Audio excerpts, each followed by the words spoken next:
అందరికీ మహాశివరాత్రి శుభాకాంక్షలు. రావణాసురుడు గొప్ప శివభక్తుడు అని మీకు తెలుసా? అటువంటి రావణాసురుడే స్వయంగా పాడినటువంటి శివతాండవ స్తోత్రాన్ని నేను ఇప్పుడు మీకు పాడి వినిపిస్తున్నాను. ఈ శివతాండవ స్తోత్రాన్ని సాయంకాలంలో పఠించడం ఎంతో ఉత్తమం. జటాటవీగలజ్జల ప్రవాహ పావితస్థలే గలేవలంబ్య లంబితాంబుజంగతుంగమాలికాం డమడ్డమడ్డమడ్డమన్నినాదవడ్డమర్వయం చకార చండతాండవం తనోతు న శివ శివం. జటాకటాహ సంభ్రమభ్రమన్నిలింపనిచ్చరి విలోల వీచి వల్లరి విరాజమానమూర్ధని దగద్దగద్దగజ్జలల్లలాట పట్ట పావకే కిశోర చంద్రశేఖరే రతి ప్రతిక్షణం మమ. ధరాధరేంద్ర నందిని విలాస బంధు బంధుర స్ఫురద్దిగంత సంతతి ప్రమోదమాన మానసే కృపాకటాక్ష ధోరణి నిరుద్ధ దుర్ధరాపది క్వచిద్దిగంబరే మనో వినోదమేతుమస్తునే. ధరాధరేంద్ర నందిని విలాస బంధు బంధుర స్ఫురద్దిగంత సంతతి ప్రమోదమాన మానసే కృపాకటాక్ష ధోరణి నిరుద్ధ దుర్ధరాపది క్వచిద్దిగంబరే మనో వినోదమేతు వస్తుని. జటాభుజంగ పింగళ స్ఫురత్వం నామని ప్రభా కదంబ కుంకుమద్రవ ప్రలిప్త దిగ్వధూముఖే మదాంధ సింధుర స్ఫురత్వగుత్తరీయ మేదురే మనో వినోదమద్భుతం బిభర్తు భూత భర్తరీ. సహస్రలోచన ప్రభృత్య శేషలేఖ శేఖర ప్రసూన ధూళి ధోరణి విదూస రాంగ్రిపీఠభూ భుజంగరాజమాలయా నిబద్ధ జూట జూటక శ్రియై చిరాయ జాయతాం చకోర బంధుశేఖర. లలాట చత్వరజ్వలద్ధనంజయ స్ఫులింగ భాని పీత పంచ సాయకం నమన్నిలింపనాయకం సుధామయూఖలేఖయా విరాజమాన శేఖర మహాకపాలి సంపదే శిరోజటాలమస్తునా కరాలపాల పట్టిగా దగద్దగజ్వలద్ధనంజయాకృతి కృతి ప్రచండ పంచసాయకే. ధరాధరేంద్ర నందిని కుచాగ్ర చిత్రపత్రక ప్రకల్పనైక శిల్పిని త్రిలోచనే రతిర్మమ. నవీన మేఘమండలీ నిరుద్ధ దుర్ధర స్ఫురుత్కుహూ నిశీథి నిత్తమ ప్రబంధబద్ధ కంధర నిలింప నిర్జరీధరస్తనోతు కృత్తి సింధుర కళా నిధాన బంధుర శ్రియంజగద్దురంధర. ప్రపుల్ల నీల పంకజ ప్రపంచకాళిమ ప్రభావలంబికంఠ కందలీ రుచి ప్రబద్ధ కంధరం స్మరచ్చిదం పురచ్చిదం భవచ్చిదం మగచ్చిదం గజచ్చిదాంధకచ్చిదం తమంధకచ్చిదం భజే. అఖర్వ సర్వ మంగళా కళా కదంబ మంజరీ రసప్రవాహ మాధురీ విజృంభణా మధువ్రతం స్మరాంతకం పురాంతకం భవాంతకం మఖాంతకం గజాంతకాంతకాంతకం తమంతకాంతకం భజే. జయత్వదభ్ర విభ్రమ భ్రమద్భుజంగమశ్వసద్విరగమత్గమస్ఫురత్కరాలఫాలహవ్యవాట్ దిమిద్దిమిద్దిమిద్వనన్ మృదంగ తుంగ మంగళధ్వనిక్రమ ప్రవర్తిత ప్రచండ తాండవ శివ. దృషద్విచిత్రతల్పయోర్భుజంగమోతికస్రజోర్గరిష్టరత్నలోష్టయో సుహృద్విపక్షపక్షయో తృణారవింద చక్షుషో ప్రజామహీ మహీంద్రయో సమప్రవృత్తికత్కదా సదాశివం భజామ్యహం.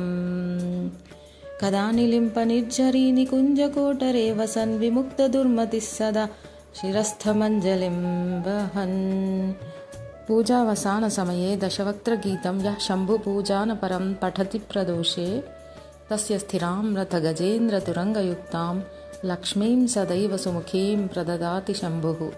ఇది శ్రీ దశకంఠ రావణ విరచితం శ్రీ శివతాండవ స్తోత్రం. ఓం నమః శివాయ. అందరికీ మహాశివరాత్రి శుభాకాంక్షలు. రావణాసురుడు గొప్ప శివభక్తుడు అని మీకు తెలుసా? అటువంటి రావణాసురుడే స్వయంగా పాడినటువంటి శివతాండవ స్తోత్రాన్ని నేను ఇప్పుడు మీకు పాడి వినిపిస్తున్నాను. ఈ శివతాండవ స్తోత్రాన్ని సాయంకాలంలో పఠించడం ఎంతో ఉత్తమం. జటాటవీగలజ్జలప్రవాహ పావితస్థలే గలేవలంబ్య లంబితాంబుజంగతుంగమాలికాం డమడ్డమడ్డమడ్డమన్నినాదవడ్డమర్వయం చకారచండతాండవం తనోతు న శివ శివం. జటాకటాహ సంభ్రమభ్రమన్నిలింపనిచ్చరి విలోల వీచి వల్లరి విరాజమానమూర్ధని దగద్దగద్దగజ్జలల్లలాట పట్ట పావకే కిశోర చంద్రశేఖరే రతి ప్రతిక్షణం మమ. ధరాధరేంద్ర నందిని విలాస బంధు బంధుర స్ఫురద్దిగంత సంతతి ప్రమోదమాన మానసే కృపాకటాక్ష ధోరణి నిరుద్ధ దుర్ధరాపది క్వచిద్దిగంబరే మనో వినోదమేతుమస్తునే. ధరాధరేంద్ర నందిని విలాస బంధు బంధుర స్ఫురద్దిగంత సంతతి ప్రమోదమాన మానసే కృపాకటాక్ష ధోరణి నిరుద్ధ దుర్ధరాపది క్వచిద్దిగంబరే మనో వినోదమేతు వస్తుని. జటాభుజంగ పింగళ స్ఫురత్వం నామని ప్రభా కదంబ కుంకుమద్రవ ప్రలిప్త దిగ్వధూముఖే మదాంధ సింధుర స్ఫురత్వగుత్తరీయ మేదురే మనో వినోదమద్భుతం బిభర్తు భూత భర్తరీ. సహస్రలోచన ప్రభృత్య శేషలేఖ శేఖర ప్రసూన ధూళిధోరణి విదూస రాంగ్రిపీఠభూ భుజంగరాజమాలయా నిబద్ధ జూటజూటక శ్రియై చిరాయ జాయతాం చకోరబంధుశేఖరా. లలాటచత్వరజ్వలద్ధనంజయ స్ఫులింగభాని పీతపంచ సాయకం నమన్నిలింపనాయకం సుధామయూఖలేఖయా విరాజమానశేఖర మహాకపాలి సంపదే శిరోజటాలమస్తునా. करालपाल पट्टिगादगद्दगज्वलद्धनञ्जयाकृति प्रचण्ड पञ्चसायके धराधरेन्द्र नन्दिनी कुचाग्रचित्रपत्रक प्रकल्पनैकशिल्पिनि त्रिलोचने रतिर्मम नवीनमेघमण्डली निरुद्धदुर्धरस्फुरत्कुहूनिशीथिनित्तमः प्रबन्धबद्धकन्धरा निलिम्पनिर्जरीधरस्तनोतु कृत्ति सिन्धुरकलानिधानबन्धुरश्रियञ्जगद्दुरन्धरा प्रफुल्लनीलपङ्कजप्रपञ्चकालिमप्रभावलम्बिकण्ठकन्दली रुचिप्रबद्धकन्धरम् स्मरच्चिदं पुरच्चिदं भवच्चिदं मगच्चिदं गजच्चिदान्धकच्चिदं तमन्धकच्चिदं भजे अखर्व सर्वमङ्गला कला कदम्ब मञ्जरी रसप्रवाह माधुरी विजृम्भना मधुव्रतम् स्मरान्तकं पुरान्तकं भवान्तकं मखान्तकं गजान्तकान्तकान्तकं तमन्तकान्तकं भजे जयत्वदभ्रविभ्रमभ्रमद्भुजङ्गमश्वसद्विरर्गमद्गमस्फुरत्करालफालहव्यवाट् दिमिद्दिमिद्दिमिद्वनन्मृदङ्गतुङ्गमङ्गलध्वनिक्रमप्रवर्तितप्रचण्डता ताण्डव शिव दृशद्विचित्रतल्पयोर्भुजङ्गमोतिकस्रजोर्गरिष्ठरत्नलोष्ठयो सुहृद्विपक्षपक्षयो तृणारविन्दचक्षुषो प्रजामही महीन्द्रयो समप्रवृत्तिकत्कदा सदाशिवं भजाम्यहम् कदा निलिम्पनिर्झरी निकुञ्जकोटरे वसन् विमुक्तदुर्मतिः सदा शिरस्थमञ्जलिं वहन् पूजावसानसमये दशवक्त्रगीतं यः शम्भुपूजानपरं पठति प्रदोषे तस्य स्थिरां रथगजेन्द्रतुरङ्गयुक्तां लक्ष्मीं सदैव सुमुखीं प्रददाति शम्भुः इति श्री दशकण्ठरावणविरचितं श्रीशिवताण्डवस्तोत्रम्। ఓం నమ శివాయ. అందరికీ మహాశివరాత్రి శుభాకాంక్షలు. రావణాసురుడు గొప్ప శివభక్తుడు అని మీకు తెలుసా? అటువంటి రావణాసురుడే స్వయంగా పాడినటువంటి శివతాండవ స్తోత్రాన్ని నేను ఇప్పుడు మీకు పాడి వినిపిస్తున్నాను. ఈ శివతాండవ స్తోత్రాన్ని సాయంకాలంలో పఠించడం ఎంతో ఉత్తమం. జటాటవీగలజ్జలప్రవాహ పావితస్థలే గలేవలంబ్య లంబితాంబుజంగతుంగమాలికాం డమడ్డమడ్డమడ్డమన్నినాదవడ్డమర్వయం చకారచండతాండవం తనోతు నః శివ శివం. జటాకటాహ సంభ్రమభ్రమన్నిలింప నిర్ఝరీ విలోలవీచి వల్లరీ విరాజమానమూర్ధని. దగద్దగద్దగజ్జలల్లలాటపట్ట పావకే కిశోర చంద్రశేఖరే రతి ప్రతిక్షణం మమ. ధరాధరేంద్ర నందిని విలాసబంధు బంధురస్ఫురద్దిగంత సంతతి ప్రమోదమాన మానసే. కృపాకటాక్షధోరణి నిరుత్తదుత్తరాపది క్వచిద్దిగంబరే మనో వినోదమేతుమస్తునే. ధరాధరేంద్ర నందిని విలాసబంధు బంధురస్ఫురద్దిగంత సంతతి ప్రమోదమాన మానసే. కృపాకటాక్షధోరణి నిరుత్తదుత్తరాపది క్వచిద్దిగంబరే మనో వినోదమేతు వస్తునే. జటాభుజంగ పింగళ స్ఫురత్వం నామని ప్రభా కదంబ కుంకుమద్రవ ప్రలిప్త దిగ్వధూముఖే. మదాంధ సింధుర స్ఫురత్వగుత్తరీయ మేదురే మనో వినోదమద్భుతం బిభర్తు భూతభర్తరీ. సహస్రలోచన ప్రభృత్య శేషలేఖ శేఖర ప్రసూన ధూళిధోరణి విదూస రాంగ్రిపీఠభూ. భుజంగరాజమాలయా నిబద్ధజూటజూటక శ్రియై చిరాయ జాయతాం చకోరబంధుశేఖరా. లలాటచత్వరజ్వలద్ధనంజయ స్ఫులింగభాని పీతపంచ సాయకం నమన్నిలింపనాయకం. సుధామయూఖలేఖయా విరాజమానశేఖర మహాకపాలి సంపదే శిరోజటాలమస్తునా. करालफाल पट्टिगादगद्दगज्ज्वलद्धनञ्जयाकृति प्रचण्ड पंचसायके.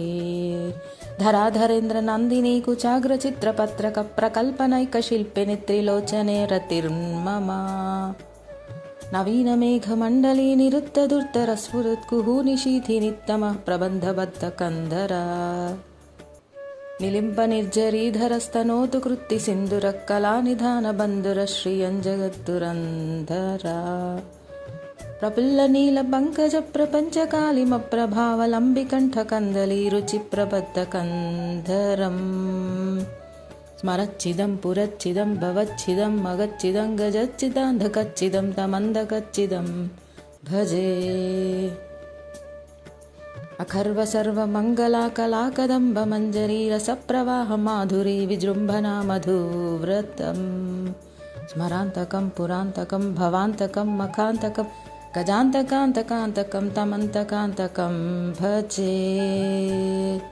जयत्वदभ्रविभ्रमभ्रमद्भुजङ्गमश्वसद्विरर्गमत्गमस्फुरत्करालफालहव्यवाट्. दिमिद्दिमिद्दिमिद्वनन्मृदङ्गतुङ्गमङ्गलध्वनिक्रमप्रवर्तितप्रचण्डताण्डव शिव. दृशद्विचित्रतल्पयोर्भुजङ्गमोतिकस्रजोर्गरिष्ठरत्नलोष्ठयो सुहृद्विपक्षपक्षयो. तृणारविन्दचक्षुषो प्रजामही महीन्द्रयो समप्रवृत्तिकत्कदा सदा शिवं भजाम्यहम्. कदा निलिम्प निर्झरी निकुञ्जकोटरे वसन् विमुक्तदुर्मतिः सदा शिरस्थमञ्जलिं वहन्. पूजावसानसमये दशवक्त्रगीतं यः शम्भुपूजानपरं पठति प्रदोषे तस्य स्थिरां रथगजेन्द्रतुरङ्गयुक्तां लक्ष्मीं सदैव सुमुखीं प्रददाति शम्भुः. इति श्री दशकण्ठरावण विरचितं श्री शिवताण्डवस्तोत्रम्. ఓం నమ శివాయ. అందరికీ మహాశివరాత్రి శుభాకాంక్షలు. రావణాసురుడు గొప్ప శివభక్తుడు అని మీకు తెలుసా? అటువంటి రావణాసురుడే స్వయంగా పాడినటువంటి శివతాండవ స్తోత్రాన్ని నేను ఇప్పుడు మీకు పాడి వినిపిస్తున్నాను. ఈ శివతాండవ స్తోత్రాన్ని సాయంకాలంలో పఠించడం ఎంతో ఉత్తమం. జటాటవీగలజ్జల ప్రవాహ పావితస్థలే గలేవలంబ్యలంబితాం భుజంగతుంగమాలికాం. డమడ్డమడ్డమడ్డమన్నినాదవడ్డమర్వయం చకారచండతాండవం తనోతు నః శివ శివం.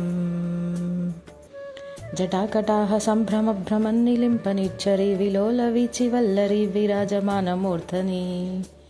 దగద్దగద్దగజ్జలల్లలాటపట్ట పావకే కిశోర చంద్రశేఖరే రతి ప్రతిక్షణం మమ.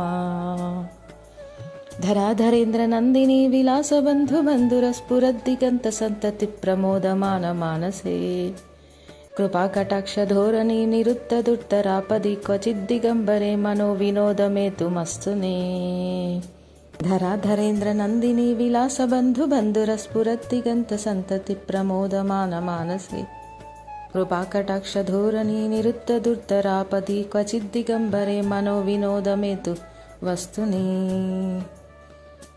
जटाभुजङ्गपिङ्गलस्फुरत्वं नामनि प्रभाकदम्बकुङ्कुमद्रवप्रलिप्तदिग्वधूमुखे मदान्धसिन्धुरस्फुरत्वगुत्तरीयमेदुरे मनोविनोदमद्भुतं बिभर्तभूतभर्तरी सहस्रलोचनप्रभृत्य शेषलेखशेखरप्रसूनधूलिधोरणी विदूसराङ्घ्रिपीठभू भुजङ्गराजमालया निबद्धजूटजूटकश्रियै चिराय जायतां चकोरबन्धुशेखरा ललाटचत्वरज्वलद्धनञ्जयस्फुलिङ्गभानिपीतपञ्च सायकं नमन्निलिम्पनायकम् सुधामयूखलेखया विराजमानशेखर महाकपालिसम्पदे शिरोजटालमस्तु नः करालपालपट्टिगादगद्दगज्ज्वलद्धनञ्जयाकृति प्रचण्डपञ्चसायके धराधरेन्द्रनन्दिनी कुचाग्रचित्रपत्रकप्रकल्पनैकशिल्पिनि त्रिलोचने रतिर्मम नवीनमेघमण्डली निरुद्धदुर्धरस्फुरत्कुहूनिशीथिनित्तमः प्रबन्धबद्धकन्धरा निलिम्पनिर्झरीधरस्तनोतु कृत्तिसिन्धुरकलानिधानबन्धुरश्रियञ्जगद्दुरन्धरा प्रफुल्लनीलपङ्कजप्रपञ्चकालिमप्रभावलम्बिकण्ठकन्दलीरुचिप्रबद्धकन्धरम् स्मरच्चिदं पुरच्चिदं भवच्चिदं मगच्चिदं गजच्चिदान्धकच्चिदं तमन्धकच्चिदं भजे अखर्वसर्वमङ्गलाकलाकदम्बमञ्जरी रसप्रवाहमाधुरी विजृम्भणा मधुव्रतं स्मरान्तकं पुरान्तकं भवान्तकं मखान्तकं गजान्तकान्तकान्तकं तमन्तकान्तकं भजे जयत्वदभ्रविभ्रमभ्रमद्भुजङ्गमश्वसद्विरर्गमद्गमस्फुरत्करालफालहव्यवाट् दिमिद्दिमिद्दिमिद्वनन्मृदङ्गतुङ्गमङ्गलध्वनिक्रमप्रवर्तितप्रचण्डताण्डव शिव दृशद्विचित्रतल्पयोर्भुजङ्गमोतिकस्रजोर्गरिष्ठरत्नलोष्टयो सुहृद्विपक्षपक्षयो तृणारविन्दचक्षुषो प्रजामहि महीन्द्रयो समप्रवृत्तिकत्कदा सदा शिवं भजाम्यहम् कदा निलिम्पनिर्झरी निकुञ्जकोटरे वसन् विमुक्तदुर्मतिः सदा शिरस्थमञ्जलिं वहन् पूजावसानसमये दशवक्त्रगीतं यः शम्भुपूजानपरं पठति प्रदोषे तस्य स्थिरां रथगजेन्द्रतुरङ्गयुक्तां लक्ष्मीं सदैव सुमुखीं प्रददाति शम्भुः इति श्रीदशकण्ठरावणविरचितं श्रीशिवताण्डवस्तोत्रम्। ఓం నమ శివాయ. అందరికీ మహాశివరాత్రి శుభాకాంక్షలు. రావణాసురుడు గొప్ప శివభక్తుడు అని మీకు తెలుసా? అటువంటి రావణాసురుడే స్వయంగా పాడినటువంటి శివతాండవ స్తోత్రాన్ని నేను ఇప్పుడు మీకు పాడి వినిపిస్తున్నాను. ఈ శివతాండవ స్తోత్రాన్ని సాయంకాలంలో పఠించడం ఎంతో ఉత్తమం. జటాటవీగలజ్జలప్రవాహ పావితస్థలే గలేవలంబ్యలంబితాం భుజంగతుంగమాలికాం డమడ్డమడ్డమడ్డమన్నినాదవడ్డమర్వయం చకారచండతాండవం తనోతు న శివ శివం. జటాకటాహ సంభ్రమభ్రమన్నిలింపనిచ్చరీ విలోలవీచివల్లరీ విరాజమానమూర్ధని దగద్దగద్దగజ్జలల్లలాటపట్టపావకే కిశోరచంద్రశేఖరే రతిప్రతిక్షణం మమ. ధరాధరేంద్రనందినీ విలాసబంధుబంధురస్ఫురద్దిగంతసन्तతిप्रमोदमानमानसे कृपाकटाक्षधोरणी निरुद्धदुर्धरापदि क्वचिद्दिगम्बरे मनोविनोदमेतुमस्तु मे. धराधरेन्द्रनन्दिनी विलासबन्धुबन्धुरस्फुरद्दिगन्तसन्ततिप्रमोदमानमानसे कृपाकटाक्षधोरणी निरुद्धदुर्धरापदि क्वचिद्दिगम्बरे मनोविनोदमेतु वस्तुनि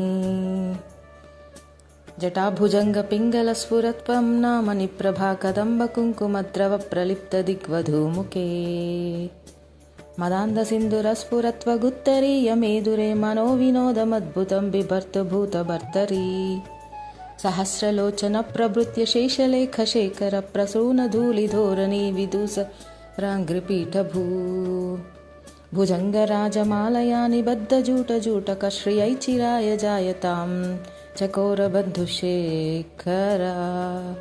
ललाटचत्वरज्वलद्धनञ्जयस्फुलिङ्गभानिपीतपञ्च सायकं नमन्निलिम्पनायकम् सुधामयूखलेखया विराजमानशेखर महाकपालिसम्पदे शिरोजटालमस्तु नः करालपालपट्टिगादगद्दगज्वलद्धनञ्जयाकृतिकृतिप्रचण्डपञ्चसायके धराधरेन्द्रनन्दिनी कुचाग्रचित्रपत्रकप्रकल्पनैकशिल्पिनि त्रिलोचने रतिर्मम नवीनमेघमण्डली निरुद्धदुर्धरस्फुरत्कुहूनिशीथिनित्तमः प्रबन्धबद्धकन्धरा निलिम्पनिर्झरीधरस्तनोतु कृत्तिसिन्धुरकलानिधानबन्धुरश्रियञ्जगद्दुरन्धरा प्रफुल्लनीलपङ्कजप्रपञ्चकालिमप्रभावलम्बिकण्ठकन्दली रुचिप्रबद्धकन्धरम् स्मरच्चिदं पुरच्चिदं भवच्चिदं मगच्चिदं गजच्चिदान्धकच्चिदं तमन्धकच्चिदं भजे अखर्वसर्वमङ्गलाकलाकदम्बमञ्जरी रसप्रवाहमाधुरी विजृम्भणा मधुव्रतम् स्मरान्तकं पुरान्तकं भवान्तकं मखान्तकं गजान्तकान्तकान्तकं तमन्तकान्तकं भजे जयत्वदभ्रविभ्रमभ्रमद्भुजङ्गमश्वसद्विरर्गमद्गमस्फुरत्करालफालहव्यवाट् दिमिद्दिमिद्दिमिद्वनन्मृदङ्गतुङ्गमङ्गलध्वनिक्रमप्रवर्तितप्रचण्डताण्डव शिव दृशद्विचित्रतल्पयोर्भुजङ्गमोतिकस्रजोर्गरिष्ठरत्नलोष्ठयो सुहृद्विपक्षपक्षयो तृणारविन्दचक्षुषो प्रजामहि महीन्द्रयो समप्रवृत्तिकत्कदा सदाशिवं भजाम्यहम् कदा निलिम्पनिर्झरी निकुञ्जकोटरे वसन् विमुक्तदुर्मतिः सदा शिरस्थमञ्जलिं वहन् पूजावसानसमये दशवक्त्रगीतं यः शम्भुपूजानपरं पठति प्रदोषे तस्य स्थिरां रथगजेन्द्रतुरङ्गयुक्तां लक्ष्मीं सदैव सुमुखीं प्रददाति शम्भुः इति श्रीदशकण्ठरावणविरचितं श्रीशिवताण्डवस्तोत्रम्। ఓం నమః శివాయ. అందరికీ మహాశివరాత్రి శుభాకాంక్షలు. రావణాసురుడు గొప్ప శివభక్తుడు అని మీకు తెలుసా? అటువంటి రావణాసురుడే స్వయంగా పాడినటువంటి శివతాండవ స్తోత్రాన్ని నేను ఇప్పుడు మీకు పాడి వినిపిస్తున్నాను. ఈ శివతాండవ స్తోత్రాన్ని సాయంకాలంలో పఠించడం ఎంతో ఉత్తమం. జటాటవీగలజ్జలప్రవాహ పావితస్థలే గలేవలంబ్యలంబితాం భుజంగతుంగమాలికాం డమడ్డమడ్డమడ్డమన్నినాదవడ్డమర్వయం చకారచండతాండవం తనోతు న శివ శివం. జటాకటాహ సంభ్రమభ్రమన్నిలింపనిచ్చరి విలోలవీచివల్లరి విరాజమానమూర్ధని దగద్దగద్దగజ్జలల్లలాటపట్టపావకే కిశోరచంద్రశేఖరే రతిప్రతిక్షణం మమ. ధరాధరేంద్రనందినీ విలాసబంధుబంధురస్ఫురద్దిగంతసంతతి ప్రమోదమానమానసే కృపాకటాక్షధోరణీ నిరుద్ధదుర్ధరాపది క్వచిద్దిగంబరే మనోవినోదమేతుమస్తునే. ధరాధరేంద్రనందినీ విలాసబంధుబంధురస్ఫురద్దిగంతసంతతి ప్రమోదమానమానసే కృపాకటాక్షధోరణీ నిరుద్ధదుర్ధరాపది క్వచిద్దిగంబరే మనోవినోదమేతు వస్తుని. జటాభుజంగపింగళస్ఫురత్వం నామనిప్రభా కదంబకుంకుమద్రవప్రలిప్తదిగ్వధూముఖే मदान्धसिन्धुरस्फुरत्वगुत्तरीयमेदुरे मनोविनोदमद्भुतं बिभर्तुभूतभर्तरी सहस्रलोचनप्रभृत्य शेषलेखशेखरप्रसूनधूलिधोरणी विदूसराङ्घ्रिपीठभू भुजङ्गराजमालया निबद्धजूटजूटकश्रियैचिराय जायतां चकोरबन्धुशेखरा ललाटचत्वरज्वलद्धनञ्जयस्फुलिङ्गभानिपीतपञ्च सायकं नमन्निलिम्पनायकम् सुधामयूखलेखया विराजमानशेखर महाकपालिसम्पदे शिरोजटालमस्तु नः करालपालपट्टिगादगद्दगज्वलद्धनञ्जयाकृतिकृतिप्रचण्डपञ्चसायके धराधरेन्द्रनन्दिनी कुचाग्रचित्रपत्रकप्रकल्पनैकशिल्पिनि त्रिलोचने रतिर्मम नवीनमेघमण्डली निरुद्धदुर्धरस्फुरत्कुहूनिशीथिनित्तमः प्रबन्धबद्धकन्धरा निलिम्पनिर्झरीधरस्तनोतु कृत्तिसिन्धुरकलानिधानबन्धुरश्रियञ्जगद्दुरन्धरा प्रफुल्लनीलपङ्कजप्रपञ्चकालिमप्रभावलम्बिकण्ठकन्दली रुचिप्रबद्धकन्धरम् स्मरच्चिदं पुरच्चिदं भवच्चिदं मगच्चिदं गजच्चिदान्धकच्चिदं तमन्धकच्चिदं भजे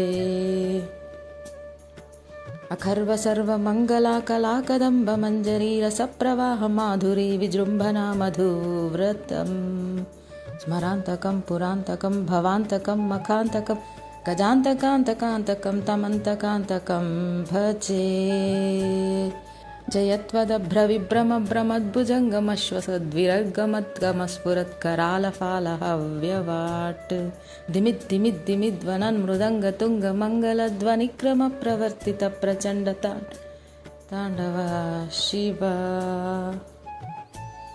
दृशद्विचित्रतल्पयोर्भुजङ्गमौतिकस्रजोर्गरिष्ठरत्नलोष्ठयो सुहृद्विपक्षपक्षयो तृणारविन्दचक्षुषो प्रजामही महीन्द्रयो समप्रवृत्तिकत्कदा सदाशिवं भजाम्यहम् कदा निलिम्पनिर्झरी निकुञ्जकोटरे वसन् विमुक्तदुर्मतिः सदा शिरस्थमञ्जलिं वहन् पूजावसानसमये दशवक्त्रगीतं यः शम्भुपूजानपरं पठति प्रदोषे तस्य स्थिरां रथगजेन्द्रतुरङ्गयुक्तां लक्ष्मीं सदैव सुमुखीं प्रददाति शम्भुः इति श्रीदशकण्ठरावणविरचितं श्रीशिवताण्डवस्तोत्रम्।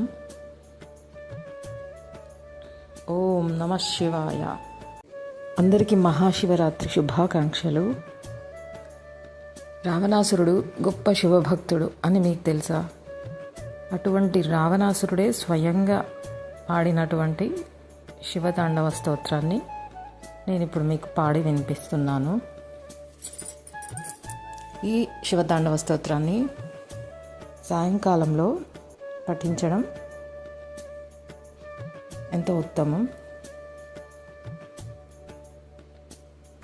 జటాటవీగలజ్జలప్రవాహ పావితస్థలే గలేవలంబ్యలంబితాంభుజంగతుంగమాలికాం డమడ్డమడ్డమడ్డమన్నినాదవడ్డమర్వయం చకారచండతాండవం తనోతు న శివ శివం. జటాకటాహ సంభ్రమభ్రమన్నిలింపనిచ్చరి విలోలవీచివల్లరి విరాజమానమూర్ధని దగద్దగద్దగజ్జలల్లలాటపట్టపావకే కిశోరచంద్రశేఖరే రతిప్రతిక్షణం మమ.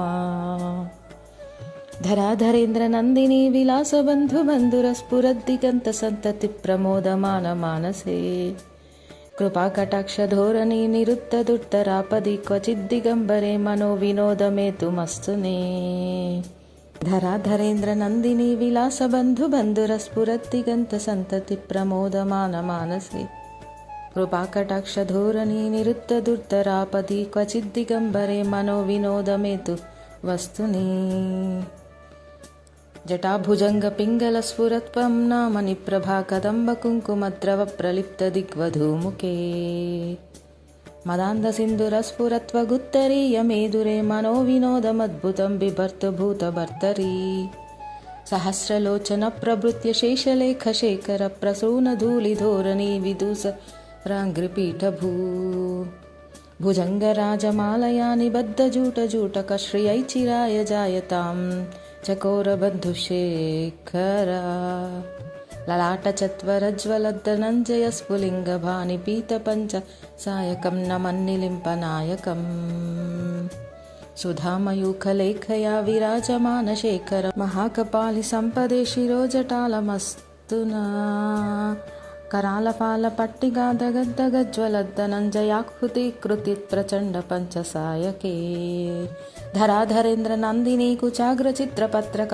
प्रकल्पनैकशिल्पिनि त्रिलोचने रतिर्मम नवीनमेघमण्डली निरुद्धदुर्धरस्फुरत्कुहूनिशीथि नित्यमः प्रबन्धबद्धकन्धरा निलिम्प निर्जरीधरस्तनोतु कृत्ति सिन्दुरकलानिधान बन्धुरश्रियं जगद्दुरन्धरा प्रफुल्लनीलपङ्कज प्रपञ्चकालिमप्रभावलम्बिकण्ठकन्दलीरुचिप्रबद्धकन्धरम् स्मरच्चिदं पुरच्चिदं भवच्चिदं मगच्चिदं गजच्चिदान्धकच्चिदं तमन्धकच्चिदं भजे अखर्व सर्वमङ्गला कलाकदम्ब मञ्जरी रसप्रवाह माधुरी विजृम्भणा मधुव्रतम् स्मरान्तकं पुरान्तकं भवान्तकं मखान्तकं गजान्तकान्तकान्तकं तमन्तकान्तकं भजे जयत्वदभ्रविभ्रमभ्रमद्भुजङ्गमश्वसद्विरर्गमत्गमस्फुरत्करालफालहव्यवाट् दिमिद्दिमिद्दिमिद्वनन्मृदङ्गतुङ्गमङ्गलध्वनिक्रमप्रवर्तितप्रचण्डताण्डव शिव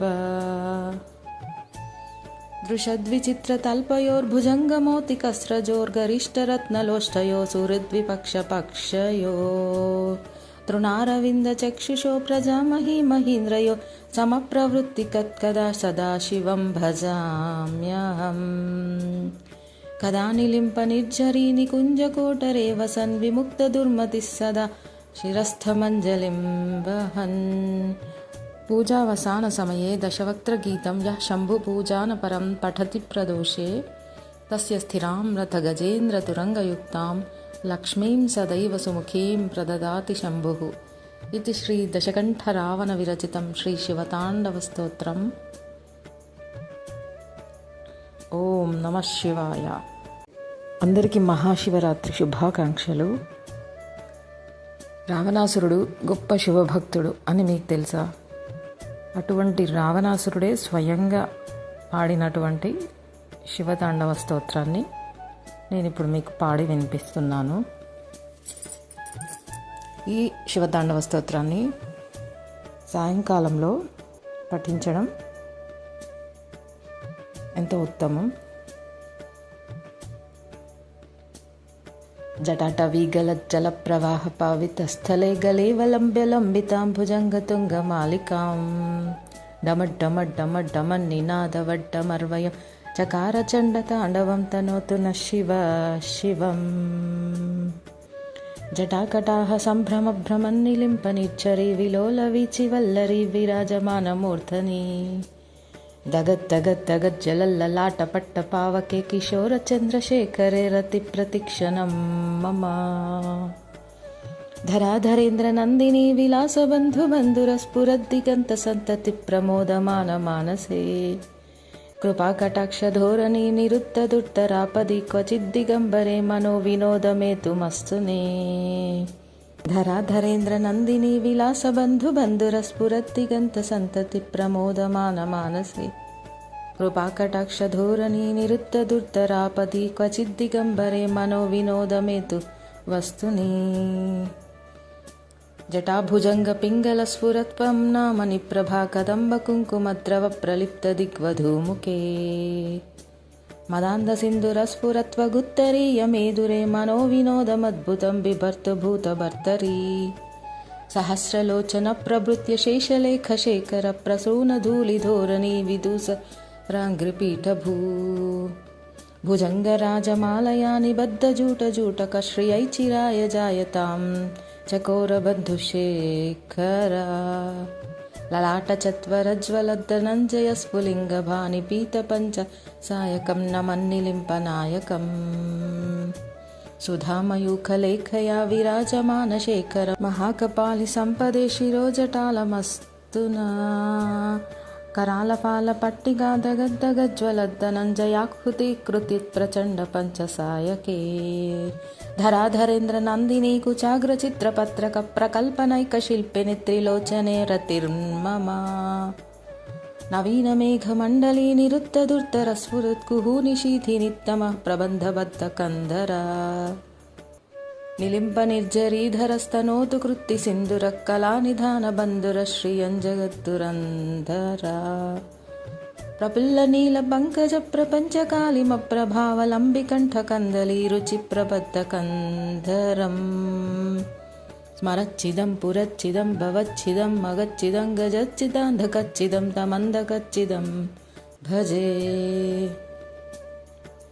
अखर्वसर्वमङ्गलाकलाकदम्बमञ्जरीरसप्रवाहमाधुरी विजृम्भणा मधुव्रतम् स्मरान्तकं पुरान्तकं भवान्तकं मखान्तकं गजान्तकान्तकान्तकं तमन्तकान्तकं भजे जयत्वदभ्रविभ्रमभ्रमद्भुजङ्गमश्वसद्विरर्गमद्गमस्फुरत्करालफालहव्यवाट् दिमिद्दिमिद्दिमिद्वनन्मृदङ्गतुङ्गमङ्गलध्वनिक्रमप्रवर्तितप्रचण्डताण्डव शिव दृशद्विचित्रतल्पयोर्भुजङ्गमौतिकस्रजोर्गरिष्ठरत्नलोष्टयो सुहृद्विपक्षपक्षयो तृणारविन्दचक्षुषो प्रजामहि महीन्द्रयो समप्रवृत्तिकत्कदा सदा शिवं भजाम्यहम् कदा निलिम्पनिर्झरी निकुञ्जकोटरे वसन् विमुक्तदुर्मतिः सदा शिरस्थमञ्जलिं वहन् पूजावसानसमये दशवक्त्रगीतं यः शम्भुपूजानपरं पठति प्रदोषे तस्य स्थिरां रथगजेन्द्रतुरङ्गयुक्तां लक्ष्मीं सदैव सुमुखीं प्रददाति शम्भुः इति श्रीदशकण्ठरावणविरचितं श्रीशिवताण्डवस्तोत्रम्। ఓం నమః శివాయ. అందరికీ మహాశివరాత్రి శుభాకాంక్షలు. రావణాసురుడు గొప్ప శివభక్తుడు అని మీకు తెలుసా? అటువంటి రావణాసురుడే స్వయంగా పాడినటువంటి శివతాండవ స్తోత్రాన్ని నేను ఇప్పుడు మీకు పాడి వినిపిస్తున్నాను. ఈ శివతాండవ స్తోత్రాన్ని సాయంకాలంలో పఠించడం ఎంతో ఉత్తమం. జటాటవీగలజ్జలప్రవాహ పావితస్థలే గలేవలంబ్యలంబితాం భుజంగతుంగమాలికాం డమడ్డమడ్డమడ్డమన్నినాదవడ్డమర్వయం చకారచండతాండవం తనోతు నః శివ శివం. జటాకటాహ సంభ్రమభ్రమన్నిలింపనిచ్చరీ విలోలవీచివల్లరీ విరాజమానమూర్ధని దగద్దగద్దగజ్జలల్లలాటపట్టపావకే కిశోరచంద్రశేఖరే రతిప్రతిక్షణం మమ. ధరాధరేంద్రనందినీ విలాసబంధుబంధురస్ఫురద్దిగంతసन्तతిप्रमोदमानमानसे కృపాకటాక్షధోరణీ నిరుద్ధదుర్ధరాపది క్వచిద్దిగంబరే మనోవినోదమేతుమస్తునే. ధరాధరేంద్రనందినీ విలాసబంధుబంధురస్ఫురద్దిగంతసन्तతిप्रमोदमानमानसे కృపాకటాక్షధోరణీ నిరుద్ధదుర్ధరాపది క్వచిద్దిగంబరే మనోవినోదమేతు వస్తునే. జటాభుజంగపింగళస్ఫురత్వం నామని ప్రభాకదంబకుంకుమద్రవప్రలిప్తదిగ్వధూముఖే మదాంధసింధురస్ఫురత్వగుత్తరీయమేదురే మనోవినోదమద్భుతం బిభర్తుభూతభర్తరీ. సహస్రలోచనప్రభృత్య శేషలేఖశేఖర ప్రసూనధూళిధోరణీ విదూసరాంఘ్రిపీఠభూ భుజంగరాజమాలయా నిబద్ధజూటజూటకశ్రియైచిరాయ జాయతాం చకోరబంధుశేఖరా. లలాటచత్వరజ్వలద్ధనంజయస్ఫులింగభానిపీతపంచ సాయకం నమన్నిలింపనాయకం సుధామయూఖలేఖయా విరాజమానశేఖర మహాకపాలి సంపదే శిరోజటాలమస్తునా. करालफालपट्टिगादगद्दगज्ज्वलद्धनञ्जयाकृति प्रचण्डपञ्चसायके धराधरेन्द्रनन्दिनी कुचाग्रचित्रपत्रकप्रकल्पनैकशिल्पिनि त्रिलोचने रतिर्मम नवीनमेघमण्डली निरुद्धदुर्धरस्फुरत्कुहूनिशीथिनित्तमः प्रबन्धबद्धकन्धरा నిలింప నిర్జరీధరస్తనోతు కృత్తి సింధురక్కలానిధానబంధురశ్రియం జగద్దురంధరా ప్రఫుల్ల నీల పంకజ ప్రపంచకాళిమప్రభావలంబికంఠకందలీరుచిప్రబద్ధకంధరం స్మరచ్చిదం పురచ్చిదం భవచ్చిదం మగచ్చిదం గజచ్చిదాంధకచ్చిదం తమంధకచ్చిదం భజే అఖర్వ సర్వమంగళాకలాకదంబ మంజరీ రసప్రవాహ మాధురీ విజృంభణా మధువ్రతం స్మరాంతకం పురాంతకం భవాంతకం మఖాంతకం గజాంతకాంతకాంతకం తమంతకాంతకం భజే జయత్వదభ్రవిభ్రమభ్రమద్భుజంగమశ్వసద్విరర్గమద్గమస్ఫురత్కరాలఫాలహవ్యవాట్ దిమిద్దిమిద్దిమిద్వనన్మృదంగతుంగమంగళధ్వనిక్రమప్రవర్తిత తాండవ శివ దృషద్విచిత్రతల్పయోర్భుజంగమోతికస్రజోర్గరిష్టరత్నలోష్టయో సుహృద్విపక్షపక్షయో తృణారవిందచక్షుషో ప్రజామహీ మహీంద్రయో సమప్రవృత్తికత్కదా సదాశివం భజామ్యహం కదా నిలింప నిర్జరీ నికుంజకోటరే వసన్ విముక్తదుర్మతిः సదా శిరస్థమంజలిం వహన్ పూజావసానసమయే దశవక్త్రగీతం యః శంభుపూజానపరం పఠతి ప్రదోషే తస్య స్థిరాం రథగజేంద్రతురంగయుక్తాం లక్ష్మీం సదైవ సుముఖీం ప్రదదాతి శంభుః ఇది శ్రీ దశకంఠరావణ విరచితం శ్రీ శివతాండవస్తోత్రం. ఓం నమః శివాయ. అందరికీ మహాశివరాత్రి శుభాకాంక్షలు. రావణాసురుడు గొప్ప శివభక్తుడు అని మీకు తెలుసా? అటువంటి రావణాసురుడే స్వయంగా పాడినటువంటి శివతాండవ స్తోత్రాన్ని నేను ఇప్పుడు మీకు పాడి వినిపిస్తున్నాను. ఈ శివతాండవ స్తోత్రాన్ని సాయంకాలంలో పఠించడం ఎంతో ఉత్తమం. జటాటవీగలజ్జల ప్రవాహ పావితస్థలే గలేవలంబ్యలంబితాం భుజంగతుంగమాలికాం డమడ్డమడ్డమడ్డమన్నినాదవడ్డమర్వయం చకారచండతాండవం తనోతు న శివ శివం. జటాకటాహ సంభ్రమభ్రమన్నిలింప నిర్జరీ విలోలవీచివల్లరీ విరాజమానమూర్ధని దగద్దగద్దగజ్జలల్లలాటపట్ట పావకే కిశోర చంద్రశేఖరే రతి ప్రతిక్షణం మమ ధరాధరేంద్ర నందిని విలాసబంధు బంధురస్ఫురద్దిగంత సంతతి ప్రమోదమాన మానసే కృపాకటాక్షధోరణి నిరుత్తదుత్తరాపది క్వచిద్దిగంబరే మనో వినోదమేతుమస్తునే ధరాధరేంద్ర నందిని విలాసబంధు బంధురస్ఫురద్దిగంత సంతతి ప్రమోదమాన మానసే కృపాకటాక్షధోరణి నిరుత్తదుత్తరాపది క్వచిద్దిగంబరే మనో వినోదమేతు వస్తుని జటాభుజంగ పింగళ స్ఫురత్వం నామని ప్రభా కదంబ కుంకుమద్రవ ప్రలిప్త దిగ్వధూముఖే మదాంధ సింధుర స్ఫురత్వగుత్తరీయ మేదురే మనో వినోదమద్భుతం బిభర్తు భూత భర్తరీ సహస్రలోచన ప్రభృత్య శేషలేఖ శేఖర ప్రసూన ధూళిధోరణి విదూస రాంగ్రిపీఠభూ భుజంగరాజమాలయా నిబద్ధజూటజూటక శ్రియైచిరాయ జాయతాం చకోరబంధుశేఖరా లలాటచత్వరజ్వలద్దనంజయ స్ఫులింగభాని పీతపంచ సాయకం నమన్నిలింపనాయకం సుధామయూఖలేఖయా విరాజమానశేఖర మహాకపాలి సంపదే శిరోజటాలమస్తునా करालफाल पट्टिगादगद्दगज्वलद्दनञ्जयाकृति कृति प्रचण्ड पञ्चसायके धराधरेन्द्र नन्दिनी कुचाग्रचित्रपत्रक प्रकल्पनैकशिल्पिनि त्रिलोचने रतिर्मम नवीनमेघमण्डली निरुत्तदुर्तरस्फुरुत्कुहूनिशीथिनित्तमः प्रबन्धबद्धकन्धरा निलिम्प निर्जरीधरस्तनोतु कृत्ति सिन्धुरक्कलानिधानबन्धुरश्रियं जगद्दुरन्धरा प्रफुल्ल नील पंकज प्रपञ्चकालिमप्रभावलम्बिकण्ठकन्दलीरुचिप्रबद्धकन्धरम् स्मरच्चिदं पुरच्चिदं भवच्चिदं मगच्चिदं गजच्चिदान्धकच्चिदं तमन्धकच्चिदं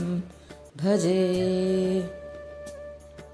अखर्व सर्वमङ्गलाकलाकदम्ब मञ्जरी रसप्रवाह माधुरी विजृम्भणा मधुव्रतं स्मरान्तकं पुरान्तकं भवान्तकं मखान्तकं गजान्तकान्तकान्तकं तमन्तकान्तकं भजे। जयत्वदभ्रविभ्रमभ्रमद्भुजङ्गमश्वसद्विरर्गमद्गमस्फुरत्करालफालहव्यवाट् दिमिद्दिमिद्दिमिद्वनन्मृदङ्गतुङ्गमङ्गलध्वनिक्रमप्रवर्तितप्रचण्डताण्डव शिव।